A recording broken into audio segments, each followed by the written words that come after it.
zero. And launch of the SpaceX Falcon 9 rocket as NASA turns to the private sector to resupply the International Space Station.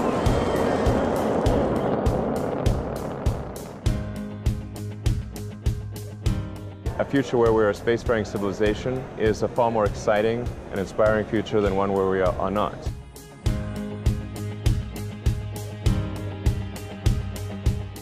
Capture is confirmed. Houston Station, looks like we got us a dragon by the tail.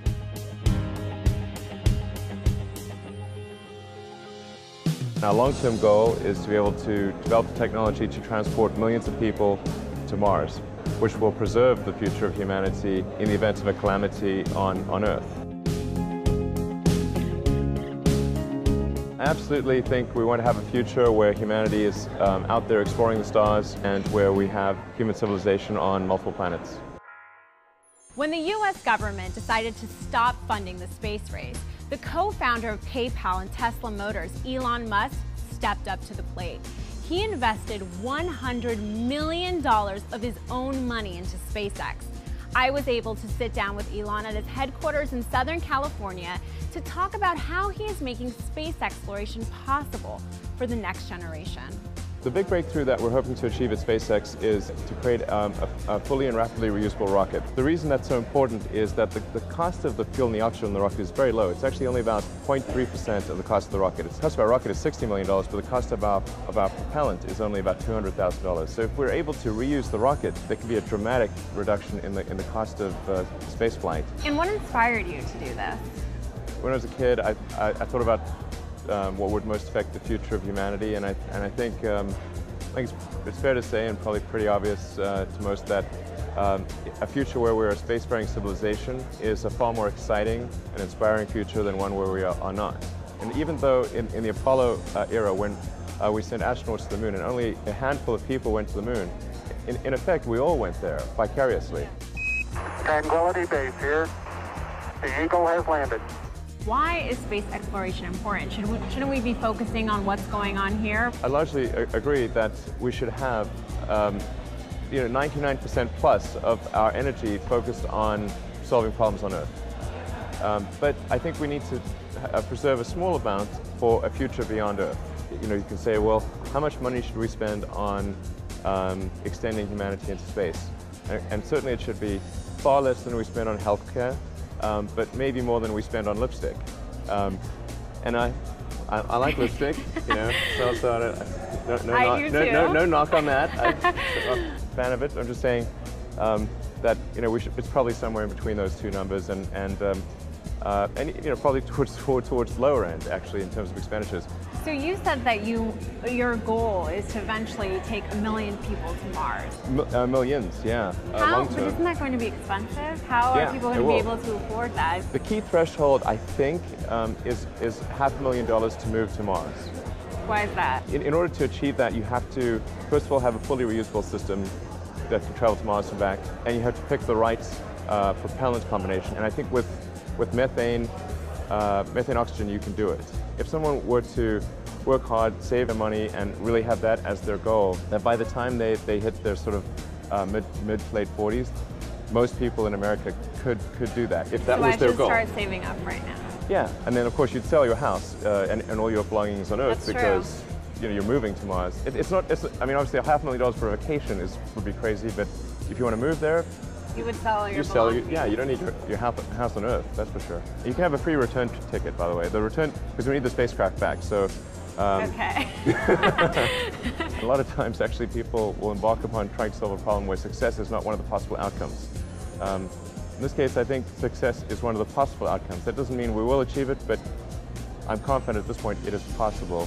While $500,000 sounds expensive, remember that the Russians once offered trips for $35 million just to go to the space station. While creating a civilization on Mars sounds a little tough, it's certainly not going to stop Elon Musk from achieving his dream of one day colonizing the red planet. What advice do you have for young people who are trying to get into this industry? I do think more people should study engineering and science, and actually I'd say particularly engineering. Because engineering is, I think, the closest thing to magic that exists in the real world. Engineering is creating some new device that never existed before, and that can do things today that would be considered magic hundreds of years ago. It's pretty amazing what we can do. We can create images, and do holograms and things like that. And all of these things would have gotten you burnt at the stake, 300 years ago. What is the next gold rush? What's the next .com for young people? What industry should they be looking into? Well, I think there are opportunities in energy, sustainable energy, in artificial intelligence, in genetics. Those are probably the three big areas. And what advice do you have for young people who are trying to get their startups off the ground? I think that the thing to do is to try to create a demonstration article. Everything works on PowerPoint, but if you actually have the physical item or the software, some demonstration software, that's much more convincing to people than a PowerPoint presentation or any business plan. Do you have an internship program here? Can you tell me a little bit about that? Yeah, so we hire actually quite a few interns, usually a couple hundred a year.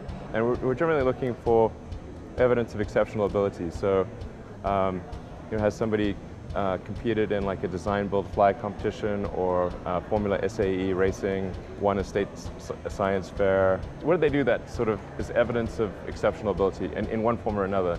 GPA is just one element, actually puts slightly higher weighting on having won some sort of competition. So someone told me before this interview that you work in a cubicle. Is that Well, true? I have a desk, yeah. Why did you decide to do that? Well, I think it's important to maximize communication. I'm much more sort of the Spartan school of thought. So I care about effective execution at the company, and the more you insulate yourself from information or feedback in the company, the worse decisions you make. This is the third successful venture for Elon Musk. He's got degrees in both physics and business, and he promotes science as a pathway to success for the next generation. How does a recession affect a company like SpaceX? Have you all been affected? The recession? We've actually done reasonably well, actually. And in California? Yeah. Yeah? Yeah, we've done fairly well. We've continued to grow throughout the recession, and yeah, it really hasn't had a negative effect on SpaceX. We might have grown slightly faster, but we grew very fast. And I debated whether to start SpaceX in Silicon Valley or Southern California. And in the end, I decided to do Southern California because there's a larger base of aerospace engineering talent in Southern California. But then with Tesla, Tesla actually does fit more in Northern California because electric cars, if you think about the problems that are associated with that, it's sort of software engineering, electrical engineering, it's batteries, skills that are actually better in Northern California. California as a state needs to be cautious about the level of taxation and regulation that it applies to companies. Yeah, that's why I'm surprised that you're based here. Well, when I started the two companies, the California max, the marginal tax rate in California was 9%. I think it's now almost 14%. So that's a 50% increase since I started the companies. And it makes it progressively harder to hire people and to compensate them competitively. If we're competing against companies that are in states that have zero to low personal tax or in countries that are much cheaper to operate in. It's fortunate that California is a great place to live. California has to be careful not to over-regulate companies in the state and make it difficult to operate. So you don't patent your technology. Why is that? Why did you make that decision? Well, at SpaceX we don't patent. At Tesla we do. We don't patent anything that's hard to determine just by looking at the rockets. If you can understand the technology just by looking at the rocket, then we will sometimes issue a patent. What we won't patent is anything that's hidden or hard to determine about our technology. Russia today and China long-term are our toughest competitors, and I think we would have some challenge enforcing a patent suit against the Chinese or Russian government. So up until recently, when people think of space exploration, they think that that is the role of the federal government. Sure. Do you think that your business, your company, is just as capable or perhaps more capable? Well, I think that the likely solution is going to be some combination of of a private and government effort. So not completely privatized. No, I don't think it's likely to be completely privatized, but I do think it's likely to be majority private. And government can be quite helpful in the beginning. While I'm very much a proponent of the free market, there is a limited role for government in certain areas, particularly where there's a large expenditure, but it provides a small amount of good for the whole country. Something like the Hubble Space Telescope is a good example.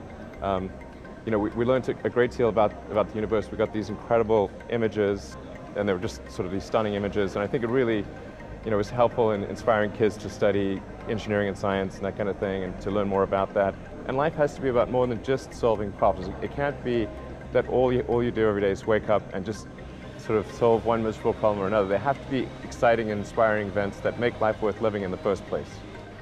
Against all odds, Elon Musk is inspiring a new generation of explorers and innovators who believe that space travel is possible for everyday people, not in some faraway time, but in the very near future. For Next Generation TV, I'm Michelle Fields.